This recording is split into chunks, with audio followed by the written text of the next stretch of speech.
Target images for press. Target images for press. What about target images for press? Setting highlights and shadow target values. By the way, assigning targeting, highlight and shadow values of an image is necessary because most output devices, usually printing presses, and cannot print detail in the blackest shadow values near level 0 or the whitest highlight values near level 255. Specifying the minimum shadow level and maximum highlight level helps to bring the important shadow and highlight details within the gamut of the output device.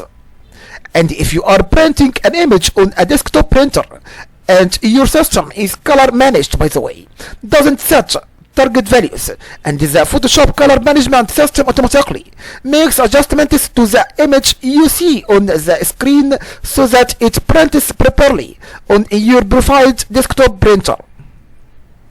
And how to use levels to preserve highlight and shadow details for printing. How to use levels to preserve highlight and shadow details for printing. By the way, the output levels sliders let you set the shadow and highlight levels to compress the image into a range less than 0 to 255, and use this adjustment, by the way, to preserve the shadow and highlight details when an image is being printed on a press whose characteristics you know. For example, suppose there are important image details in the highlights with a value of 245, and the printing press that you are using won't hold a dot smaller than 5%, and you can pull the highlight slider to level 242, which is 5% dot on the press. To shift the highlight detail from 245 to 242. Now the highlight detail can safely print on that press, by the way. And generally, it's not a good idea, by the way, to use the output levels sliders to target images with specular highlights, and your specular highlight will look gray rather than blue out to pure white. And use the highlight eyedropper for images with specular highlights, like these images. These images now is excellent for you, targeting shadows and highlights with output levels sliders, by the way. And set target values using the eyedropper. How to set target values using the eyedropper? We have options here now. Number 1, you should select the eyedropper tool in the toolbox, and you can choose 3x3 average from the sample size menu in the eyedropper tool options. This ensures, by the way, a representative sample of an area rather than the value of a single screen pixel. Number 2, you should click the levels or curves icon in the adjustment panel. And when you select levels or curves, the eyedropper tool, by the way, is active outside the properties panel. And you still have access to the scroll controls and the hand tool and the zoom tool through keyboard shortcuts. Step number 3. Do one of the following to identify areas of highlights and shadows that you want to preserve in the image. You should move the pointer around the image and look at the info panel to find the lightest and darkest areas that you want to preserve it, and not clipped to pure black or white. After that, you should drag the pointer in the image and look at the curves in the properties panel to find the lightest and darkest points you want to preserve. This method, by the way, doesn't work if the curves adjustment is set to the CMYK composite channel. And when identifying the lightest highlights details that you want to target to a printable lower value, don't include specular highlights, by the way. And specular highlights, such as the highlight glint in jewelry or a spot of glare, are meant to be the brightest points in an image, and is desirable to clip specular highlight pixels, pure white and no detail, and so that no link is printed on the paper, by the way.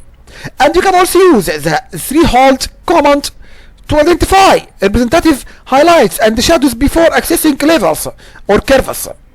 Number 4. To assign highlight values to the lightest area of the image, double click. You should double click the set white point eyedropper tool in the levels or curves adjustment to display the color picker and enter the values you want to assign to the lightest area in the image. Then click OK and then click the highlight you identified in step 3.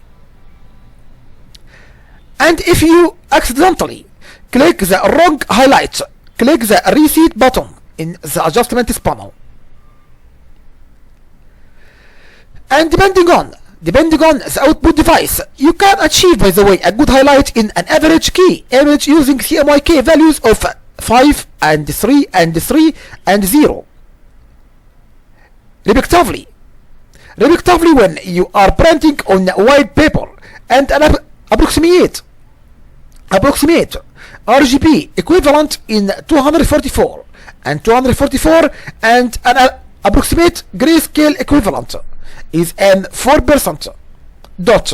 You can approximate these target values quickly by entering 96 in the brightness box under the HSP area of the color picker.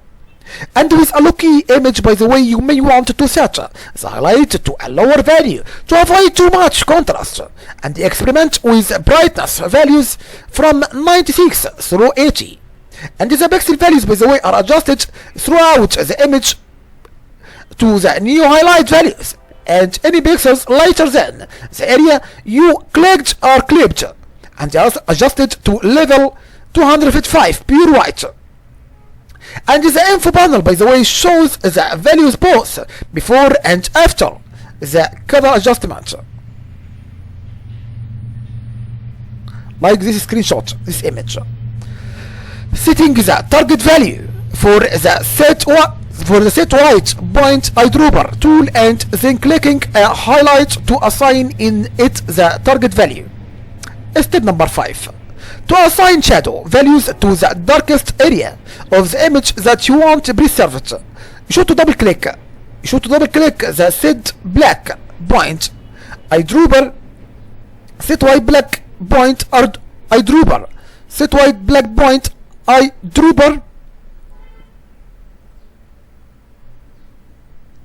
and after that display the color picker, enter the values you want to assign to the darkest area in the image, and then click OK, and then click the shadow you identified in step 3.